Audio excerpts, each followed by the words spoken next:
interesting to me, the PS4, you know, 4 in Chinese numerology means death.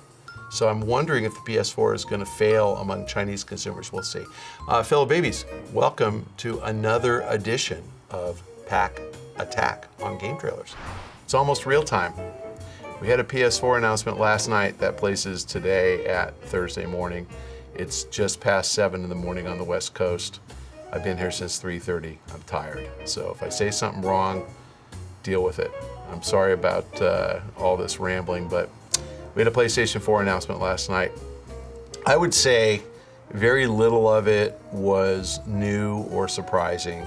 I think that the efficiency of internet leaks really kind of demonstrated how powerful it is, how powerful a mechanism the internet is to distribute leaked information. I think it was odd, for example, when we saw the DualShock controller 4, that we'd all seen it before. We knew exactly what it was because somebody sent out a leaked photo of the exact thing that they demonstrated on stage. So PS4, not a lot of surprises. I would like to clarify a few things that came out of the presentation though. We saw some really good games. It's not clear exactly how many polygons. I mean, we had the David Cage presentation and he showed us how he went from, you know, like 3 polygons per character when he first started to something like 30,000 now. I'm not sure that that step up in polygons is going to be that noticeable. We saw great footage last night. Clearly these games look great. They're really clean. I'm not sure that a lot of people are going to rush out and buy a new console just because the games look a lot sharper. I think that's a good selling point. Not enough for most people. I think over time you're going to buy a console because of the content. I think that's where Sony had a big win last night. They showed us a ton of really good content. There were people questioning why some publishers, why not others, why were Activision and Ubisoft there? You didn't have Electronic Arts and Take-Two there, for example, on the Western publisher side. I think really it's the guys who have a lot to risk with recurring franchises like EA with FIFA or Activision with Call of Duty don't want to show those annual franchises because they don't want to say, hey, look how great Battlefield looks in PS4, because you might say, well, shoot, I want to get a PS4, but I can't afford it. I have to wait a year or two, so I'm just not buying Battlefield this time around because I don't want to buy the old one. I think that's the problem. So I don't think EA could really get up there unless they had new IP to talk about. Activision got up there, but they talked about Destiny. You know, they didn't talk about Call of Duty, which is significantly a bigger franchise. Again, I don't think they want to cannibalize sales on the last generation consoles. So some of the takeaways that weren't really clear in the presentation, the console is not going to be backward compatible. I know what that means. I'm not sure whether gamers are going to care or not.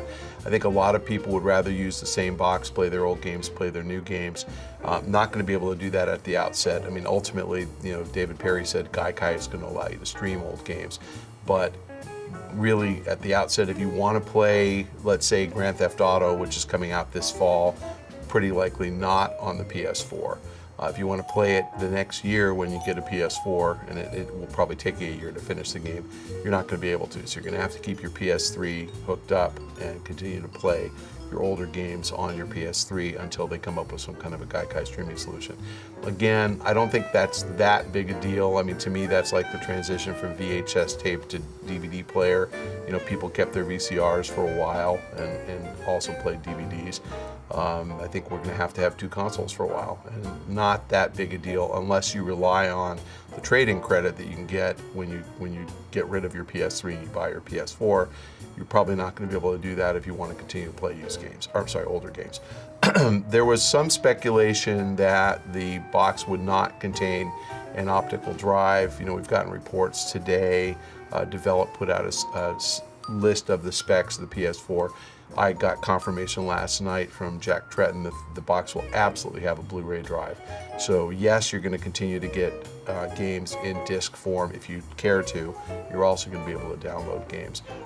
That would really only have big implications for GameStop and for people who like to trade in used games. If you don't have discs, there's nothing to trade in.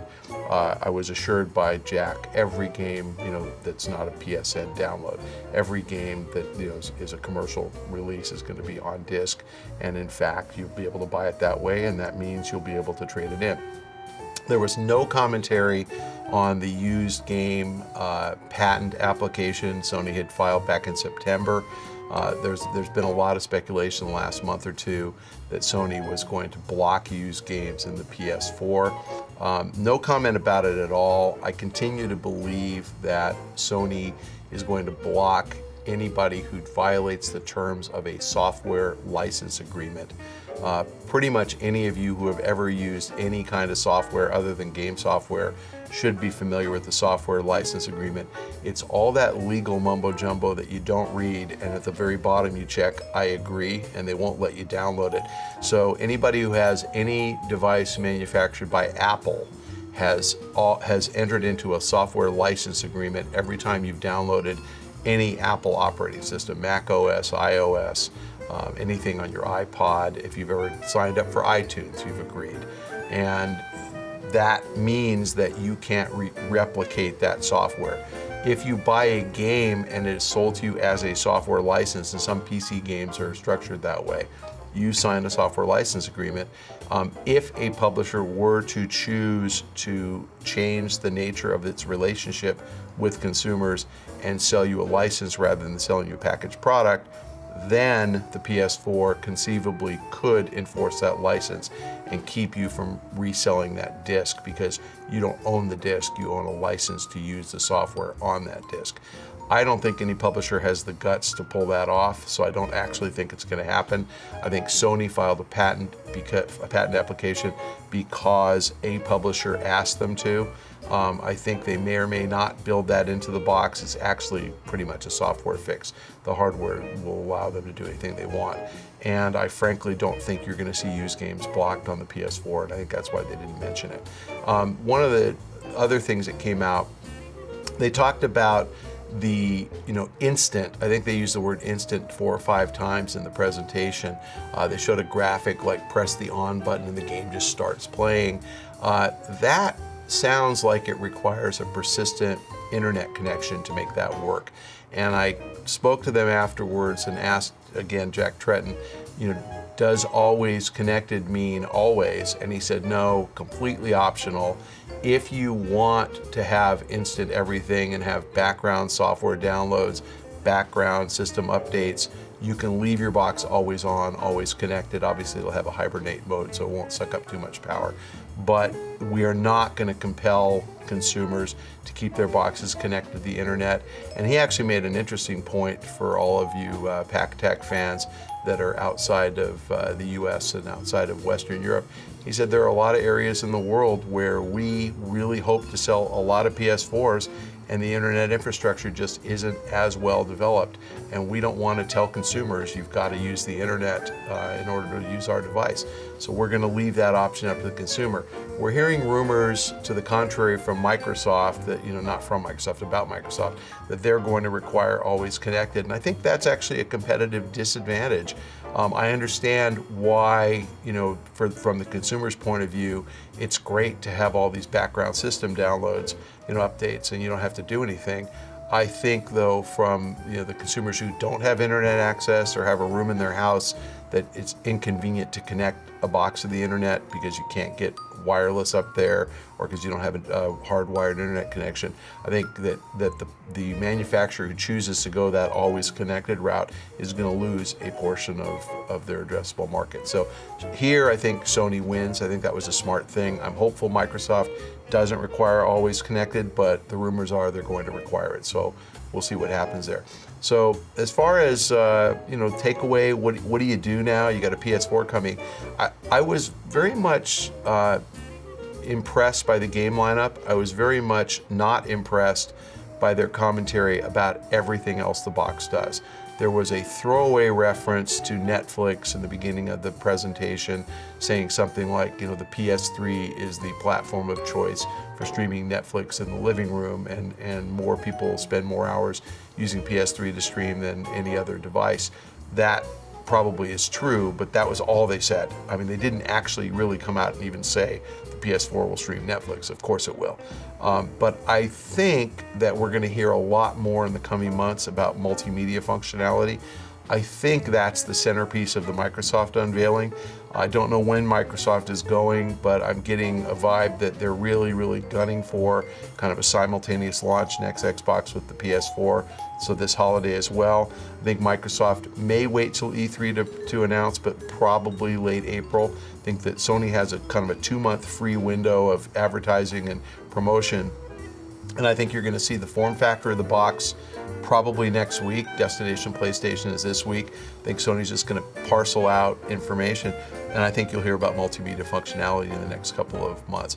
And again, that's what makes it more exciting. I think the idea that you can get on-demand television, and movies and music through the box really makes your living room a lot better connected just by virtue of having this console in the living room. So I think Sony can show us a lot.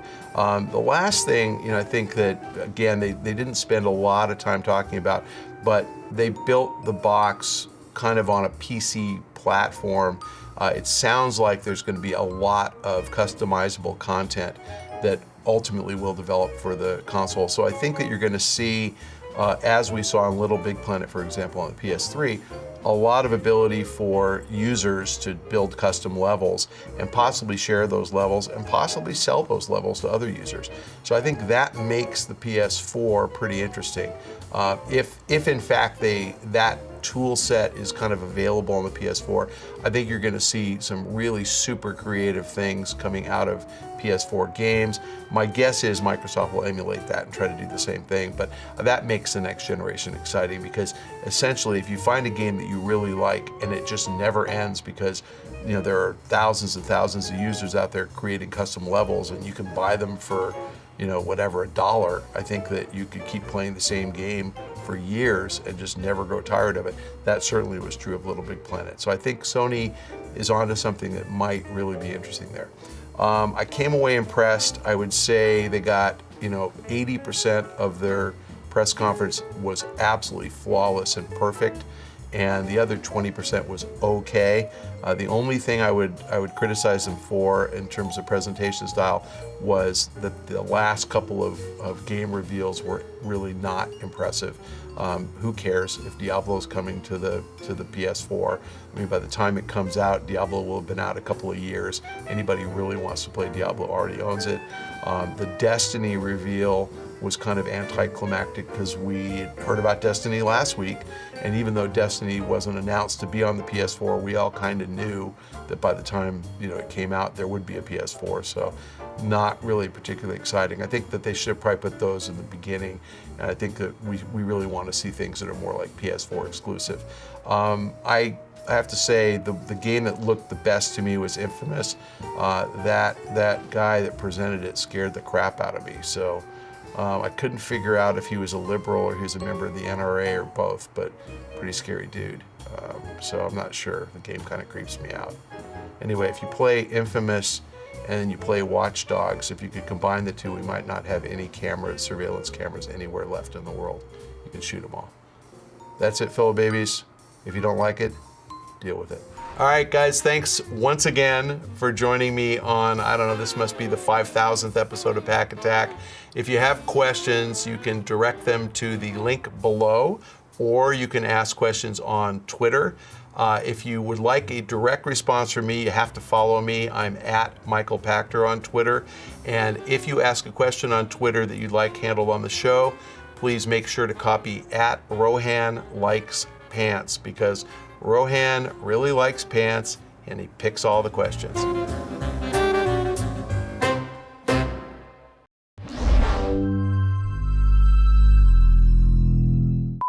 Or in that role that we just lost a lot of light.